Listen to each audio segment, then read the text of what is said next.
Ini ya. Ini yang menarik nih. Selamat malam Pak. Malam, Silakan. kayaknya mereka bertiga nih teman-teman. Kenapa? Dari cara salamannya beda. Orang gimana? Kalau Pak Nurdin? Kenapa? Enggak, dari cara ngeliat pada saat salamannya tuh kayaknya bukan berusaha. Berbeda Pak. Iya, betul nggak sih? Ya, udah gantian. Serius Pak? Iya. Kenal? Saya pernah bertemu di beberapa forum. Oh, pernah bertemu Pertama Lemhana. Ya ini. Oh, sama-sama lagi sama. Oh, Ada ceritanya beliau. kenapa? Ada cerita mana? Apa itu? Ada kesepakatan. Biar Pak. Oh iya. Kang Yoko. Yang cerita. Ya, saya kayak begini. Saya aja yang cerita. Bukan, ceritanya Prof. itu kan kalau saya tahu dia wakilnya. Saya jadi dalangnya aja. Biasanya yang hebat dalangnya tuh. Oke, tapi Bapak panggilannya Kang Yoko ya? Iya, Pak? betul. Oke, Kang Yoko ini mendapatkan penghargaan dari Apex sebagai Waktu APEC di Bali ada acara ikutan namanya adalah Sustainable Solution Development Network. Sustainable.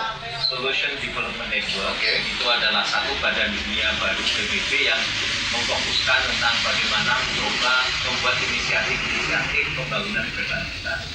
Nah, kebetulan Bojonegoro menjadi nominator dan dewan jurinya dari seluruh perwakilan negara hadir di situ dari berbagai.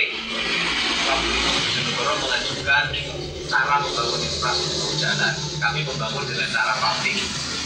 Nah, paving ini dianggap memenuhi persyaratan untuk pembangunan berkelanjutan.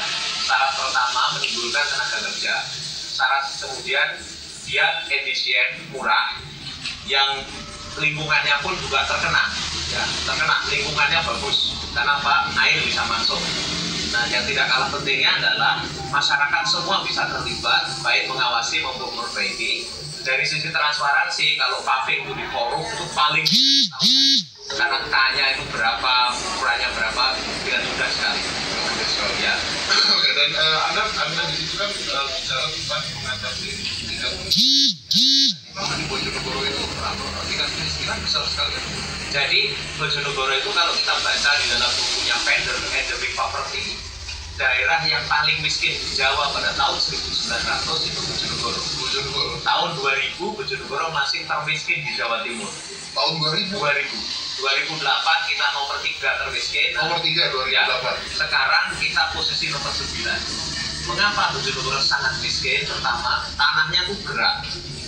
Kalau ada hujan, 16 kabupaten yang lain hujan mulai dari Wonogiri, Solo, itu ngirim serentak ke Bojonegoro, jadi banjir di Bojonegoro. Karena dulu laut, itu kalau kemarau sangat kering sekali, tanahnya gerak, sehingga kalau membangun apa-apa biasanya cepat rusak. Nah, inilah yang membuat kemudian orang Bojonegoro itu berusaha 20, kena banjir, kemudian kena kekeringan, minus lagi, cepat sekali rusak. Makanya banyak orang yang kemudian jatuh dalam kemiskinan, apalagi 44% kawasannya hutan dan hutan itu dimiliki oleh negara, bukan dimiliki oleh rakyat. Kalau orang ngambil kayu di hutan, dia malah di penjara. Maka penghuni LP terbesar waktu itu adalah orang-orang yang nyuri kayu di Bojonegoro. Nah, kemudian kita berpikir gimana ya caranya mencoba membangun infrastruktur tapi juga sambil mengurangi kemiskinan. Kebetulan ada momentum di mana migas itu akan dieksploitasi di Bojonegoro. Per hari ini kira-kira 165.000 barrel per day minyak Indonesia itu dari Bojonegoro. Jadi kurang lebih 20%. Dari Bojonegoro. Dari Bojonegoro. Wow. Karena itulah kemudian kami berpikir bagaimana minyak ini juga memberi berkah buat rakyat. Karena minyak ini juga milik negara. Maka bagaimana sebisa-bisa tenaga kerja yang unskilled dari Bojonegoro, peluang bisnisnya dari Bojonegoro. Kemudian ketika mendapatkan pendapatan migas, uangnya ini kami investasikan untuk pembangunan SDM. Tahun ini semua anak yang sekolah SLTA negeri swasta kita beri beasiswa 2 juta rupiah untuk membawa anak-anaknya, semua anak. Lalu kemudian tahun kemarin per tahun ini juga kami mentraining anak-anak yang tidak punya pekerjaan itu 12.500 kira-kira paket training untuk anak-anak kita berikan supaya dia punya pemberdayaan lewat keterampilannya. Lalu tanahnya yang bagaimana memaksimalkan pendaya gunaan tanah itu itu menjadi bisa maksimal digunakan untuk memiliki pendapatan. Nah, kemudian yang tidak kalah pentingnya adalah kita sekarang di kantong-kantong kemiskinan itu kita memberi insentif bagi semua perusahaan yang mau membuka usaha di situ. Izinnya kita uruskan, kita beri tax holiday. Dipermudah berarti ya. Bukannya yang dipermudah. Kita kalau ini tidak usah ngurus, kita yang uruskan. Oh, bahkan diurusin. Iya, kita uruskan.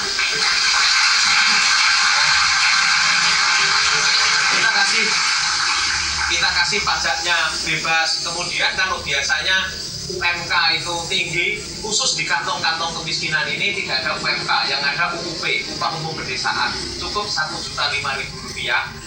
Lalu kita selalu bilang jangan minta bantuan kepada pengusaha. Mereka mau berusaha saja sudah alhamdulillah, dia bisa menolong orang lain. Nah, kita lindungi orang-orang seperti ini. UUP inilah yang kemudian direspon sehingga banyak orang yang mulai buka perusahaan-perusahaan padat karya di kantong-kantong kemiskinan dan efeknya langsung terasa karena ada pendapatan di desa itu. Langsung ada teman-teman ya. Itu dia kenapa saat ini Bojonegoro itu sudah masuk dalam 10 kabupaten tercepat dalam mengatasi kemiskinan versi World Bank ya. Luar biasa banget. Dan apa yang Anda lihat? Perubahan apa yang Anda lihat? Karena saya nggak bisa membayangkan kalau dulu dikatakan sebagai kota yang paling miskin itu seperti apa sih? Ya. Yang kalau tahun 2008 pergi kemanapun infrastruktur jalan rusak. Sekarang sempurna tidak, tapi kemanapun pergi akan ketemu paving. Setelah di paving harga tanah naik. Kemudian kalau dibawa ke bank untuk usaha orang bisa sekarang dapatkan uang. Paving waktu itu memberi pekerjaan, lapangan pekerjaan buat rakyat sekitar. Lalu sekarang walaupun belum sempurna, irigasi sudah terjadi di mana-mana. Kita perlu punya program namanya 1000 Gubuk. Karena kekeringan itu kita punya program bagaimana menampung air sebanyak-banyaknya supaya airnya tidak cepat-cepat pergi ke laut.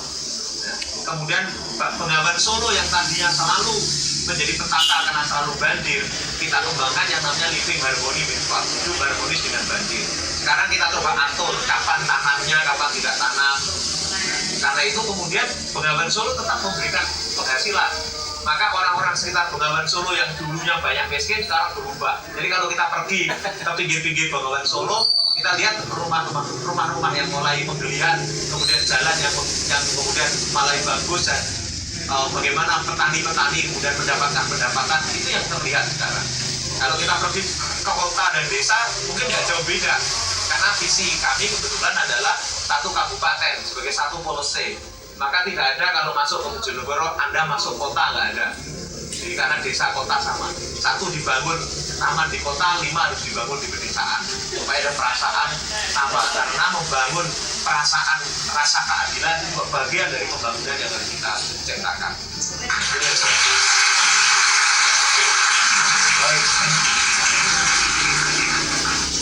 Di bapak-bapak bupati yang terhormat, melihat infrastruktur yang ada di Indonesia, saya ingin bertanya, dan hubungannya sih dan pinter aja.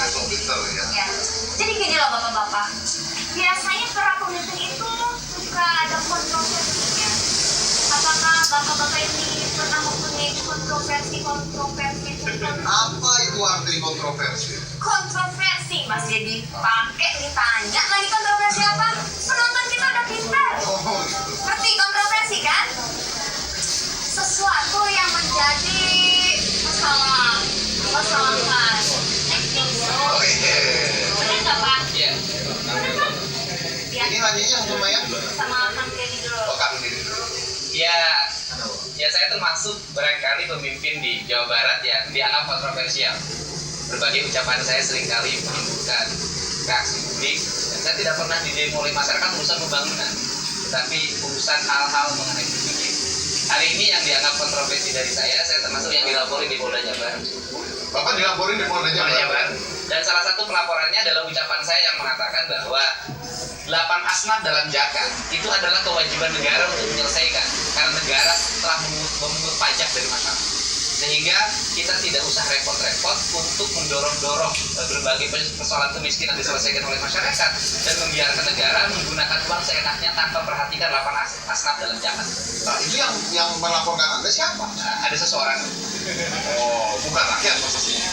biar rakyat juga. Jadi, ucapan saya itu dianggap bahwa saya menentang jagat. Padahal saya bukan menentang jagat. Orang hal-hal yang menjadi kewajiban dalam zakat itu semestinya dipenuhi oleh anggaran negara. Karena sudah bayar pajak. Sudah bayar pajak. Oh, Kalau pikiran logikanya seperti itu. Ya. kalau Bapak, Yang saya rasakan ada yang mirip ya satu. Yang pertama, periode pertama saya tidak mau bangun musola dan masjid karena yang paling rusak itu jalan.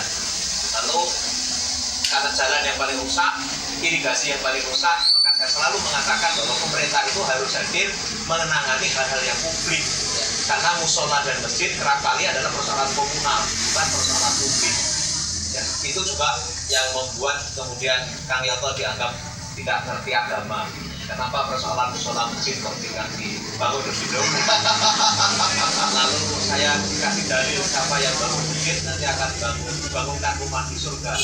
Lalu saya tanya rakyat saya, ada nggak yang tahu dalil yang lain? Katanya ada Pak dalilnya, siapa yang bangun jalan akan dibangunkan jalan di surga juga.